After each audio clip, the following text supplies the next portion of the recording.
talk about our public transport system. Workers of the Metro Mass Transit Service in Kumasi are protesting the disappearance of some buses. Investigations confirm 12 buses have been moved out of the company's yard under mysterious circumstances in Kumasi, Tamale and Wa.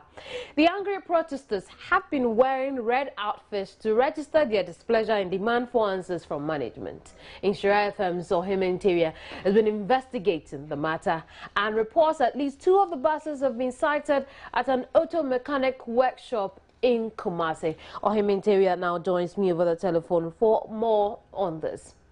Hello, Ohim. And we lost him, but we put in efforts to raise him again over the telephone.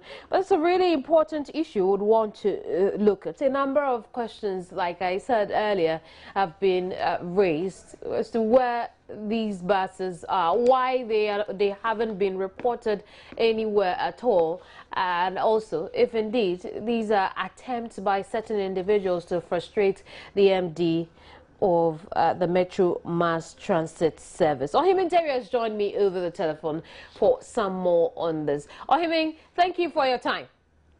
Thank you. You're welcome, Kevin. What more can you tell us about these missing buses? Yes, per the information I have, and for workers of Metro Mass Transit, the described or considered those buses missing because of the way and manner the buses left the premises of the Metro Mass Transit of their yard in Kumasi, Tamale and Wa. And I can report that I spoke to a couple of people at the yard. For instance, staff at the audit unit, and then those are the inspectorate directorate, and then the workers' union, as well as management members, who says that yes, the buses were auctioned and the due processes were not followed per the information. Yes, when we say due processes, I think how the way and manner the buses were put and the way and manner they also left the premises.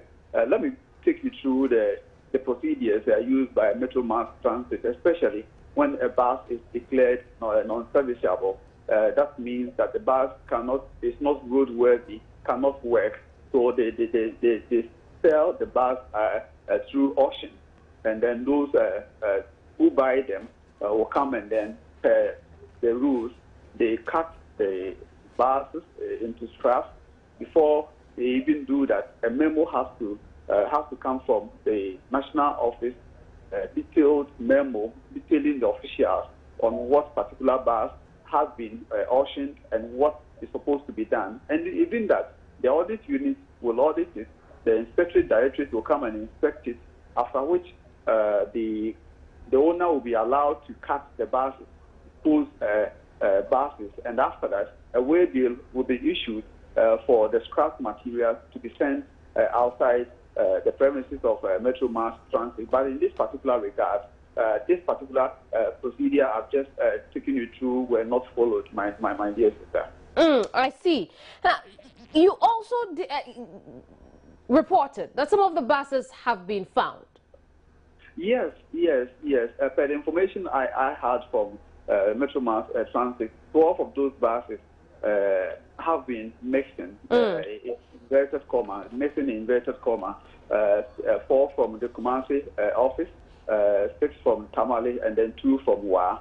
And when I got the information, definitely I've been working on these reports. I've been working on this particular report for a very long time. So I decided to also fish around, nose around as investigative journalist to find out where the whereabouts of these buses. And I was surprised to see some of the buses at some private fitting shops in Kumasi.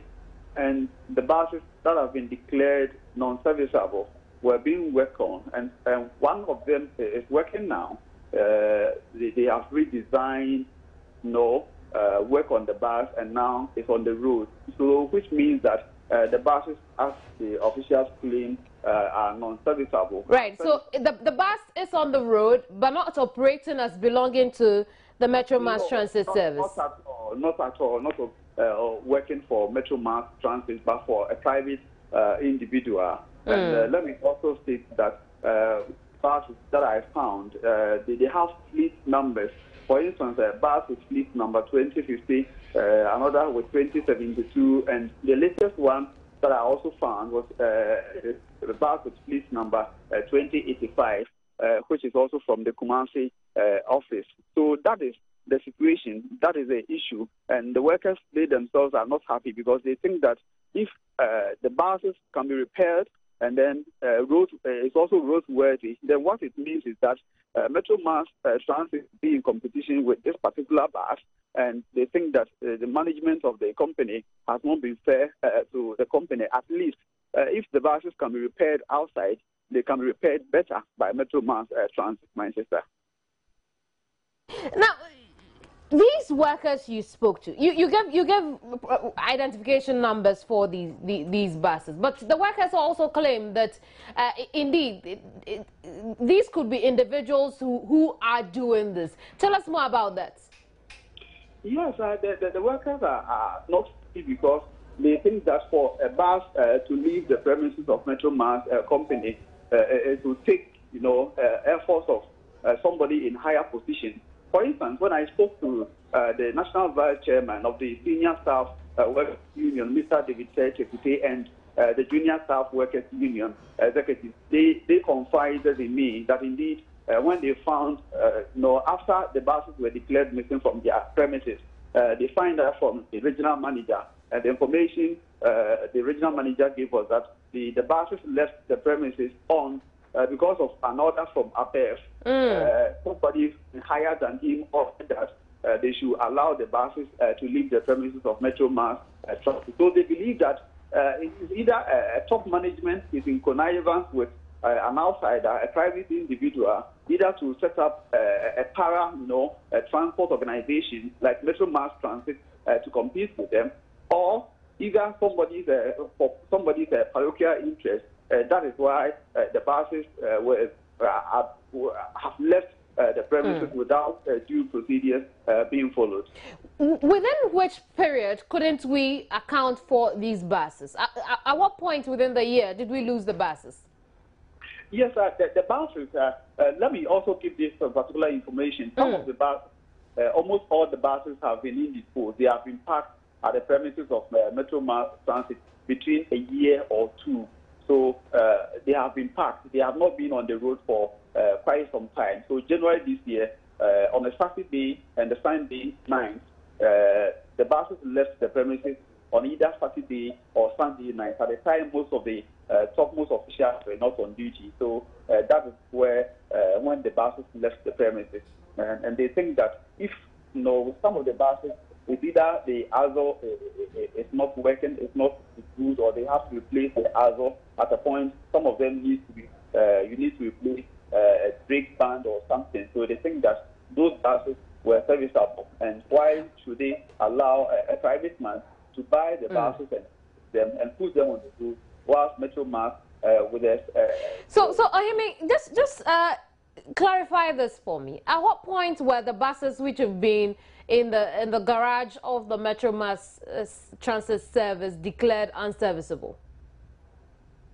That is a very difficult question because per the information I have, before a bus will be declared unserviceable, a memo has to come from the technical department informing management of the conditions of the buses, which they would declare unserviceable. That is when they think that with the bus, with this particular bus, there's nothing you can do to bring it back onto the road.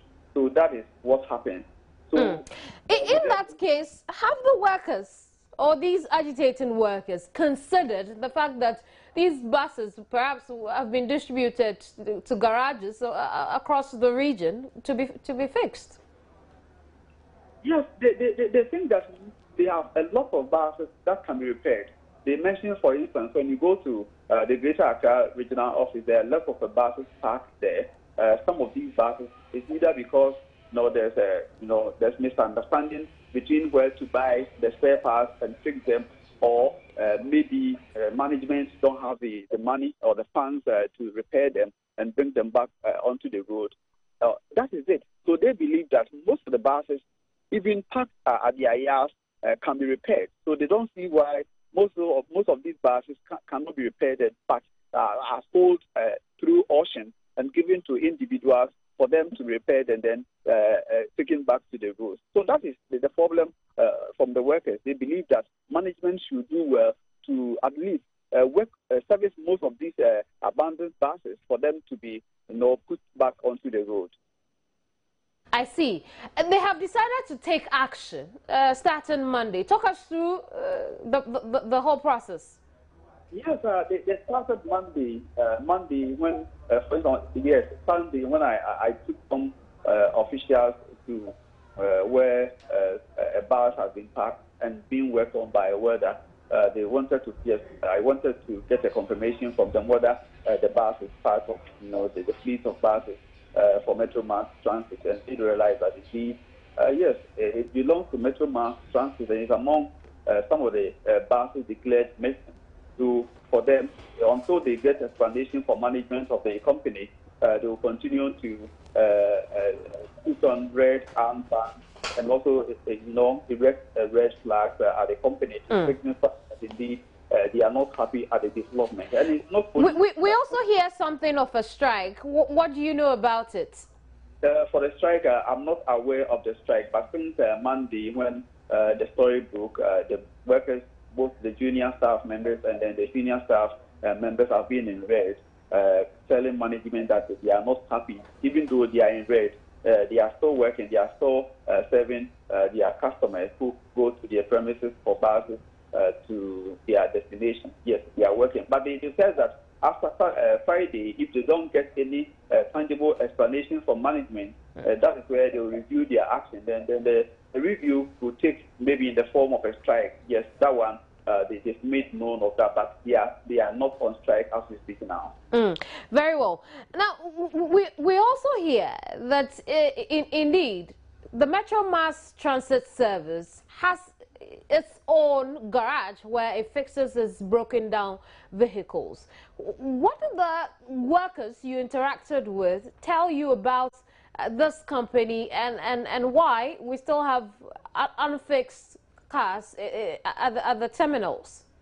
Yes, the agitated workers says that there's issue sometimes it gets to confrontational where to buy spare parts from. They say that for those in Kumasi, they are lucky to have access to most of these spare parts at the Stormy magazine. You go, you get them, and then you buy. So management has been at loggerheads over procurement of these spare parts, and that is what is causing most of the problems at Metro Mass Transit. And let me also assure our viewers that there's more upcoming revelations at Metro Mass Transit, especially how procurements are made, how procurements are done at the company, and who is benefiting and who is not benefiting, and who is doing what to also attack who. So a lot of things that there have been up and downs at Metro Mass Transit, and workers think that it's time for the Ministry of Transport, for instance, to intervene, especially the sector minister to intervene to bring a amicable solution to issues at Metro Mass Transit to at least push life into the company.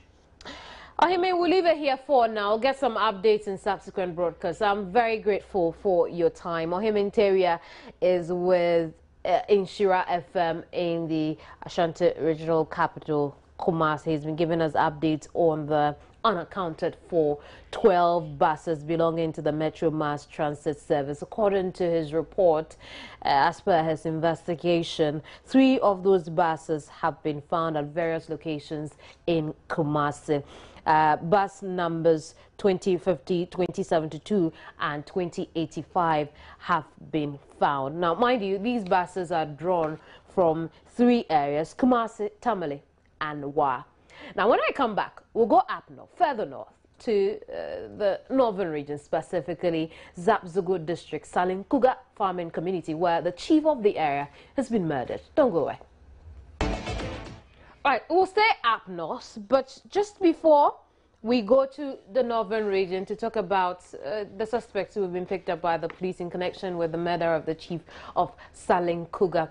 Just an interesting development with regard to the missing buses belonging to the Metro Mass Transit Service. 12 of them, 3 of them I was telling you have been found. But this interesting turnaround is coming from one of the areas the buses were drawn from. And Rafiq Salam is our Upper West Regional Correspondent. He's joined me over the telephone with his development from that area. Rafiq. Hello, Kamini. Thanks for joining us here. So you were telling us that the director in your region has said it's untrue that these buses are missing. Yes, according to Mr. Dixon, he told me point blank that the buses were not missing.